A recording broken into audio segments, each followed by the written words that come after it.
So where we just last left off, it's been long. We talked about plan for the new government. We looked at the Virginia and New Jersey plans and all the different compromises. You should have finished this and then went on and read the creating the Constitution article and answered 10 questions about it just through Google Forms. So we are now on day 7, and I'm going to talk through 7L through 8R. And then after this, you should take the quiz for 5L through 8R, okay? It's about 35 questions, so a little bit longer, but not by much. Okay, so let's get into this. So we've got 7L right here, which is a cutout. You do not have to feel like you have to write any of this. You can if you want to, but know that you will get a cutout, and we'll glue it in when you guys get back. What we're going to focus on is this part right here, the preamble. The preamble states the purpose for the Constitution. Don't make fun of my lines. Whoa, that wasn't even a line. You know what? Let's just start over. Okay. This would be so much easier if I had like a, oh, that one wasn't that bad. If I had like the mouse, but I just have my little touchpad. Oops. But you guys get what I mean. Okay, we're going to focus on this piece right here. Okay? Bow. Bow. Bow. Don't make fun of me. I've been lecturing at my computer for like 4 hours now. So I'm a little brain dead. But we will move on. We will move forward. So what this is for, what the preamble is the purpose of the Constitution. It says, hey, this is why we're here. This is what we're going to talk about, what we're going to cover, all the things. So we're going to kind of break it down, okay, because it uses really just a whole lot of language. It was written in 1787, so a lot of the things don't make a whole lot of sense to us, and we're just going to kind of break it down and make it more manageable of why are we even in this class? Why are you taking this class? What's the point of it? What is the point of Article 1, Article 2, Article 3, and how do they work in our lives? What is our government even trying to do? So that's what we're going to kind of work through. So as a whole, this is what the preamble says. It says, we the people of the United States, in order to form a more perfect union, establish justice, ensure domestic tranquility, provide for the common defense, promote the general welfare, and secure the blessings of liberty to ourselves and our posterity, do ordain and establish this Constitution for the United States of America. Okay. Doesn't make a whole lot of sense when you just read it off the cuff, right? You're like, oh, okay, cool, neat. I know what the preamble says now, but I don't really know like what the whole point of it is. And that doesn't make any sense because that's what it's for. So we're going to break it down. When I ask you, because I will, on a quiz that you're going to take today and on your test on April 3rd, is what does each statement mean of the preamble? Briefly tell me what this means. So I'm going to break each one down, and then I'll tell you a little bit of a summarized version of what it means. So our first one is to form a more perfect union. It's the first purpose of this Constitution. And all that really means is to replace the Articles of Confederation, right? You can abbreviate the Articles of Confederation as AOC, or just the Articles. I don't know what you're talking about. It's referred to all three of those things. But obviously the Articles of Confederation had a lot of problems. So we had to fix them, right? We had to be a better government. Obviously what we were doing wasn't working. So what does this statement mean to form a more perfect union? It means to replace the Articles. Fair and simple. A lot of my tests are fill in the blank, do have short answers, but the reason for this is because even if you don't exactly remember the textbook answer or the answer that I gave you in the notes, you are able to kind of explain yourself, show your work almost, like you would in math class or chem or something.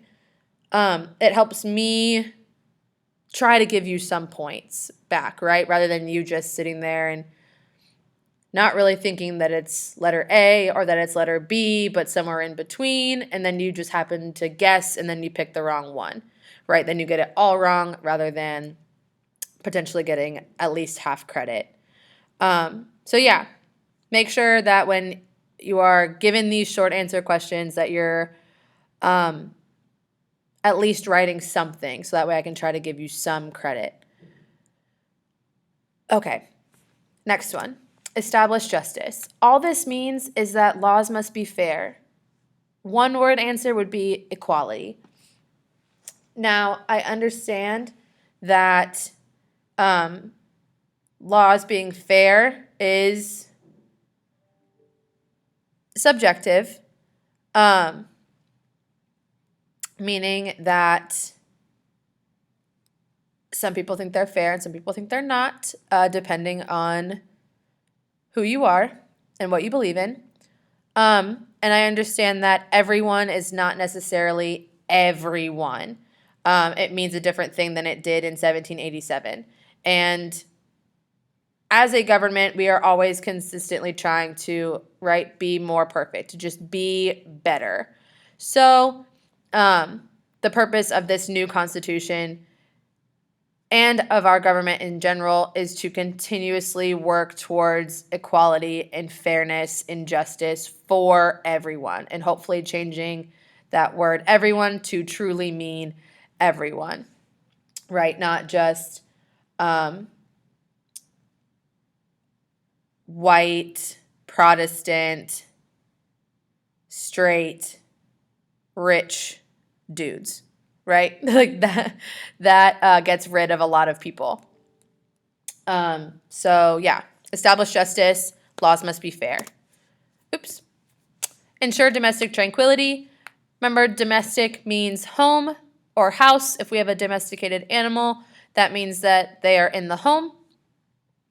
Those animals are in the home. Domestic violence means that there's violence in the home.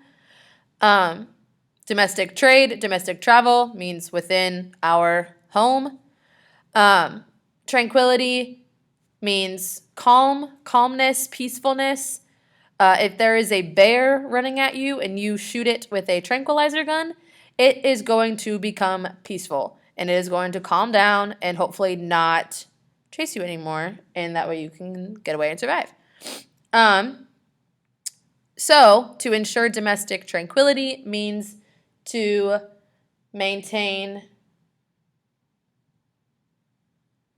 peace within our own borders, because whether that's through outside invasions or us attacking ourselves, which will, at this time in 1787, will happen in about 80 years during the Civil War in 1861, where we have the North versus the South. So ensure domestic tranquility, maintaining peace. Provide for the common defense.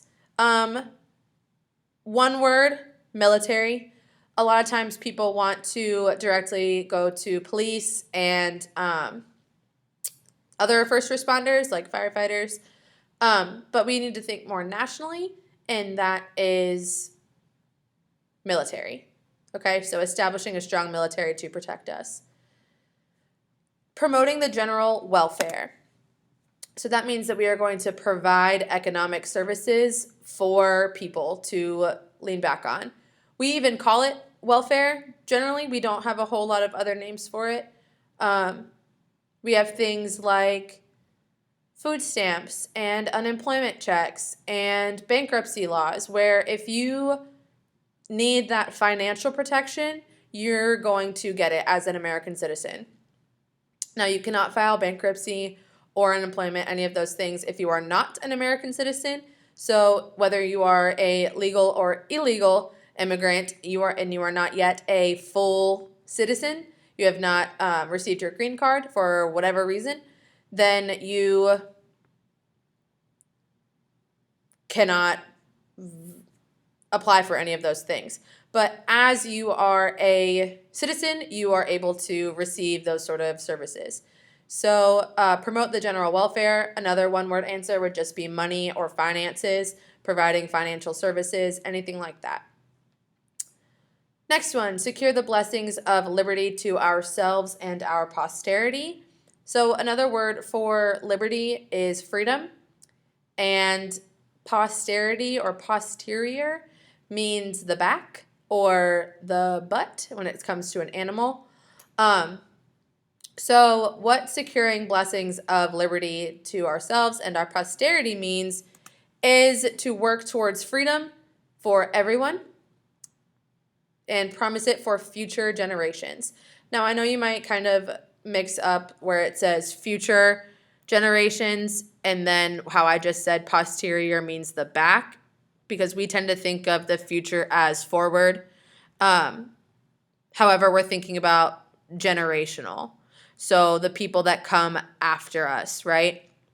So we want to work towards freedom for ourselves, for our children, our children's children, our children's children's children, and so on and so forth. So for us and those that come after us. All right, last pages. Woo! All right, so ratification. Ratify, or the word ratification, just means approval. So when we're talking about, or like tomorrow when you are going to play a game or a simulation called Race to Ratify, it just means race to approval. So for about, I know it says 1787 to 1788, but it took about 2-ish years. It was from the beginning to the end. Every state had their own conventions to debate the new Constitution and to decide whether or not they wanted it or not. The biggest thing that they faced was how much power should we give the national government? Because again, remember, we had just come off of a war. And I know, like, you're thinking, just Miss Ullman, that was over 10 years ago. Not really. And plus, you have to think, like, 10 years ago, you were still alive. And 10 years ago, I was still alive. And I would remember what the war was like and what that previous government was like, right? So we had just fought this war because a national government had too much power. And then we were under a government where the national government had too little power. So then now we kind of have to find the Goldilocks area, right? The like, this power is just right. So we split into two different groups. We split into the Federalists and the Anti-Federalists. Now, the best way to study these is just like how you would study the Virginia plan versus the New Jersey plan. First, you'd have the federal, if you studied one of the Federalists and you knew this one really, really, really, really, really well, then when you're presented with a statement and you know it's not the Federalists, then by default it has to be the Anti-Federalists, right? Okay, so here we go. Federalists supported ratification, meaning they supported approval. They were for a federal government, right? Yeah. And then Anti-Federalists were anti-federal government. Yeah, we as historians are very good at naming things. So because they supported a federal government, they wanted a stronger national government. Anti-Federalists wanted a weaker one. Now, remember Montesquieu? Way back on page, test my memory, not 4, 3R, I believe. He said that we should have a separation of powers, right? And that way that each different group or each different person would be able to keep the other one in check and keep them from getting too strong.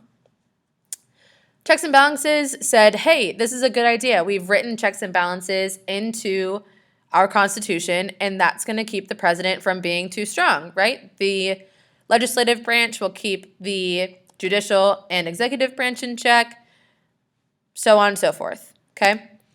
Anti-Federalists said, it doesn't matter, man. He's already got too much power anyway. That's why we're mad, okay? We just fought a war where a national government had too much power, so, like, why are we giving him this much power anyway? I thought this was going to be a government by the people, for the people, not for one person. The Bill of Rights. So, let me put up Anti-Federalists too. So, when it comes to things like insurance, okay, let's step away from the idea of Bill of Rights real quick. When it comes to the idea of insurance, such as homeowners insurance, one day when you decide to buy a house, or when you rent an apartment or anything like that, or rent a house even, you get what's called renter's insurance. And that is to protect you and your things should some disaster happen. There's a hurricane, a fire, a flood, something where it costs a lot of money for you to have to repair everything. That insurance would then cover the cost, okay? So we buy insurance in order to not have to use it, but to have it if we need to, okay? So the Bill of Rights is the first 10 amendments to the Constitution, the first 10 additions. They say that we have all of these different rights as American citizens and that the government cannot take them away. For example, we can say whatever we want to about the government. We're allowed to bear arms. There's no quartering of soldiers. We have the right to prevent searches and seizures without probable cause or reasonable cause. All of those different things. We have the right to a jury. The government is prohibited from using cruel and unusual punishments, from providing excessive bails, excessive fines, so many things, okay? The Bill of Rights protects us as citizens from the government. Federalists said that the Bill of Rights was not needed, that the president was not going to be too strong, that the Anti-Federalists were simply overreacting and it wasn't really a big deal. Anti-Federalists said, I'm buying this insurance package. I'm buying this renter's insurance, homeowner's insurance, whatever, in the event that stuff happens and I have protection, rather than stuff happening and me not being protected. Okay, so the Bill of Rights was a sort of insurance policy. The Federalist Papers. So these three men, James Madison, Alexander Hamilton, and John Jay, these are three great people to know if you like winning Jeopardy or you like impressing a date with your knowledge, or you like extra credit on a test, or you want to be able to say that you learned something in your government class, anything like that. But these three men wrote a series of essays promoting the ratification for the Constitution. Alexander Hamilton wrote the most. He wrote over 200 essays. And when I say essays, I mean like books, essentially. They weren't just paragraphs. It was a lot. So those three men have, we have to thank them for a lot for what they've done for our country. So one last compromise. Anti-Federalists said, okay, fine. We will approve the Constitution only if the Federalists agreed to add a Bill of Rights to the Constitution as the first order of business. First order of business, that is the key piece right there, because when it comes to lawmaking and meetings and so on, you have what's called an agenda and then also a calendar. A agenda, let me back up. A calendar is, you know what a calendar is, okay? I don't need to explain it. It's the week, the month, so on. March 17th, we do this. The agenda is kind of that sort of to-do list for the day, right? That's why planners are also called agendas. It's saying, okay, so at 8 a.m., we're going to do this. At 9:30, we do this. At 10, so on, so on, so on. So if you are in Congress and you're creating laws, or really in any sort of business meeting, you have the agenda for the day. You have the calendar, all the different things that you have to hit each certain day, and then the agenda, all the to-do things that you have to do on that day. Let's say that on March 17th, we have a agenda of 20 things that we have to get done, but we only get to 15. So we have 5 things that we did not talk about. Those don't roll over into the next day because there's already stuff on the calendar for March 18th. We cannot mess up March 18th's agenda.